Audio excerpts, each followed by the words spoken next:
Welcome to our channel. Today we how to install appointment reminders with Twilio for investors step by step clearly. Begin by creating a Twilio account at twilio.com. Once registered, navigate to the Twilio console.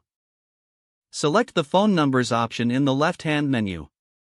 Click on the Get a Number button to purchase a phone number. Choose a number that suits your needs and complete the purchase.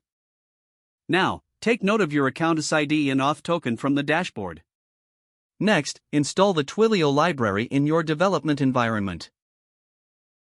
If you are using Python, run pip install Twilio in your terminal. Create a new Python script file for your appointment reminder system. Import the Twilio client at the beginning of your script. Use the following code structure to initialize the Twilio client.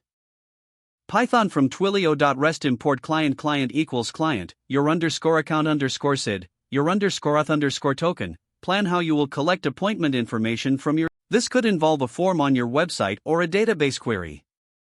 After capturing the appointment details, format your reminder message. Craft a clear and concise message that includes the appointment date and time. Now, set up a function to send SMS messages. This function will use the Twilio client to send messages. Use the following code structure to send an SMS. Python def send underscore reminder to message client.messages.create body equals message from. Set a schedule for sending reminders, typically 24 hours prior to the appointment. Use a scheduling library like Schedule for Python to manage this. Incorporate a loop that checks for upcoming appointments at regular intervals. Ensure your script runs continuously to send timely reminders. Test the system by scheduling a mock appointment and observing the SMS. Make adjustments as necessary to improve clarity and timeliness. Finally, deploy your script on a server or cloud platform for consistent operation. If the page does not load, refresh the browser or try again in a private or incognito window.